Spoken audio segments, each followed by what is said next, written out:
নমস্কার, কেমন আছো সবাই? আশা করছি ভালো আছো। আমিও ভালো আছি। আমার একটা নতুন ব্লগে তোমাদের সবাইকে স্বাগত জানাই। তো আজকে দেখো, গুড মর্নিং সবাইকে। আজকে বুধবার সকাল সকাল চলে আসছি তোমাদের সঙ্গে কথা বলার জন্য। এখানে আজকে টিফিন করা হয় পুরি। তো এখানে দেখো আটা মেখে রাখছে, আর এখানে টমেটো, পেঁয়াজ, রসুন সব মস্ত করে রেডি করে রাখছে, আলু সিদ্ধ করে রাখছে। আর এখানে আমার সিক্রেট মশলা তো রেডি করা হচ্ছে।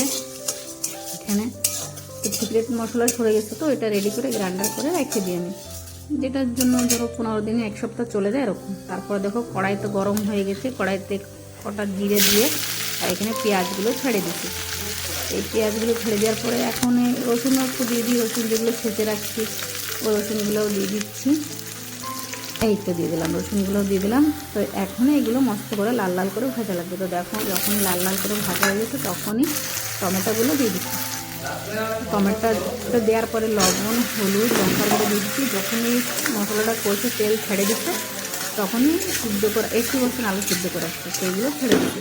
এখন এগুলো ভালো করে ভাজতে হবে। এগুলো ভালো করে এখন ভাজবে। তখন সব আলুর সঙ্গে যেগুলো সব যখন মিশে যাবে, শুকনো শুকনো করে হয়ে যাবে, তখনই জানা যাবে যে ভাজা ভালো হয়ে যাবে। তখন সাইডে একটু গরম জল করে রাখছি, গরম জলটা দিয়ে দিচ্ছি এখন। তাহলে বেশি সময় লাগবে না, হয়ে অল্প সময়ের মধ্যে হয়ে যাবে। তো দেখো এখানে তো তাহলে ছেলে এখানে বইতে রেডি হয়ে গেছে আমার স্কুলে দেওয়ার জন্য, টিউশন বলে দিচ্ছি। তো এখানে দেখো আমার তরকারিও প্রায় হয়ে আসছে। তো এখনই আমার ঘরের সিক্রেট আমার মশলাটা, স্পেশাল যেটা বলে মশলা, ওটা এখন দিয়ে দেবো। মশলাটা দিলে আমার তরকারি পুরো সেন্ট হয়ে গেলে আমার সবাই ভালো খায়। আমার ঘরে আমরা এরকম সিম্পল তরকারি খাই সবাই ঘরে, আর ভালোও খাই, সবাই হেলদি থাকার জন্য। তো দেখো এখানে তো তরকারিটা একবার দেখো, পুরি দেখাবে তার জন্য একটু ঝোল ঝোল রাখা হয়েছে। একবার কালারটা একবার দেখো, সেই সুন্দর দেখা যাচ্ছে না কালারটা?